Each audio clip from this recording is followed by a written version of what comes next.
Մեր նախագիծը ծնվեց մեծ ոգևորությամբ ու հետաքրքրությամբ։ Մենք ուզում ենք բացահայտել մի մարդու մտքերն ու հայտնագործությունները հասել էին աստղերին, իսկ իր սիրտը միգնացել է իր ժողովրդի կողքին։ Այս մարդը բնականաբար Վիկտոր Համբարձումյանն է, հայրս գիտնական, աստղագետ, ուսուցիչ և հայրենասեր, ում անունը հավերժ կապվեց ոչ միայն գիտության, այլև Հայաստանի ոգու հետ։ Նախագծի նպատակն էր ճանաչել նրա կյանքը, գնահատել գիտական հայտնագործությունների նշանակությունը, տեսնել, թե ինչպես է նա ոգեշնչել ծերուններ և հասկանալ, թե ինչ ազդեցություն է թողել հայ ժողովրդի և աշխարհի գիտության վրա։ Առաջին փուլում մենք որոնեցինք և հավաքեցինք տեղեկություններ, մենք ուսումնասիրեցինք նրա կենսագրությունը, գիտական ճանապարհը,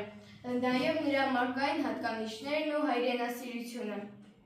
Կարդացինք գրքեր և հոդվածներ, դիտեցինք վավերագրական ֆիլմեր, վերլուծեցինք միջազգային և հայագիտական աղբյուրներ։ Այս փուլում մեզ հետաքրքրեց ոչ միայն Համբարձումյանի գիտական կողմը, այլև նրա ներքին աշխարհը, ազնվությունը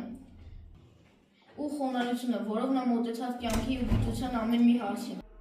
Այսը Վիկտոր Համբարձումյանի տուն-թանգարանի և Բյուրականի աստղադիտարան անմտպավորիչ պահն էր մեր նախագծի։ Այնտեղ մենք տեսանք Համբարձումյանի աշխատասենյակը, գրադարանները, հերհադիտակը և նրա անձնական իրերից։ Սկզբում կարծես լռություն է, բայց երբ որ մտնում ես ներս, կարծես այստեղ աշխատել է մի մարդ, որի միտքը լուսավորվել է ամբողջ երկրով, ինչպես նաև տիեզերքով։ Այցը սովորեցրեց, որ իրական մեծությունը չափվում է ոչ միայն գիտելիքի քանակով, այլ այն լույսով, որը մարդուն թողնում է իր շրջապատի համար։ Մեր աշխատանքի հաջորդ փուլում մենք ստեղծեցինք գեղեցիկ քարտեզ, որտեղ նշեցինք Վիկտոր Համբարձումյանի գործունեության վայրերը՝ Թիֆլիս, Լենինգրադ, Երևան, Բյուրական, Մոսկվա, Փարիզ և այլ վայրեր։ Մենք նաև օգտագործեցինք լուսանկարներ ու մեջբերումներ հայտնի մարդկանց խոսքերից, դարձնելով աշխատանքը ոչ միայն ուսումնական և նաև գեղարվեստական և ոգեշնչող։ Յուրաքանչյուր խումբ ներկայացրեց իր բաժինը, առաջին խումբը ներկայացրեց Համբարձումյանի գիտական հայտնագործությունները, երկրորդ խումբը ներկայացրեց նրա հայրենասիրական և մարդկային հատկանիշները, երրորդ խումբը ներկայացրեց նրա ժառանգությունը և միջազգային ճանաչումը։ Մենք փորձեցինք ոչ միայն ներկայացնել փաստեր, այլև զգալ նրա հոգին, հասկանալ, թե ինչպես կարող է մի մարդ իր մտքով և գործով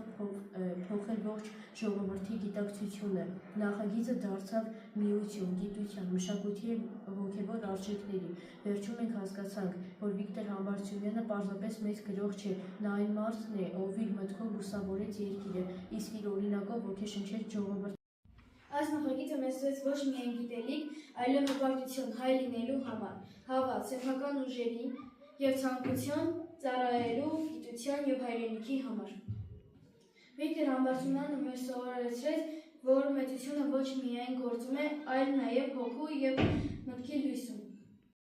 Երբ ավարտեցինք մեր նախագիծը, բոլորիս մեջ մնաց նույն միտքը։ Վիկտոր Համբարձումյանը այնպիսավոր աստղն է, որի լույսը երբեք չի մառում։ Նրա թողած ժառանգությունը մեր մեջ ապրում է որպես գիտություն, հայրենասիրություն և մարդասիրության հավերժ խորհրդանիշ։ Այս նախագիծը մեզ տվեց ոչ միայն գիտելիք, այլև հպարտություն, հայ լինելու ու հավատ, որ յուրաքանչյուր երեխայի մեջ կարող է ծնվել իր փոքրիկ Համբարձումյանը, եթե նա սիրի իր հայրենիքը, աշխատի և հավատա իր ուժերին։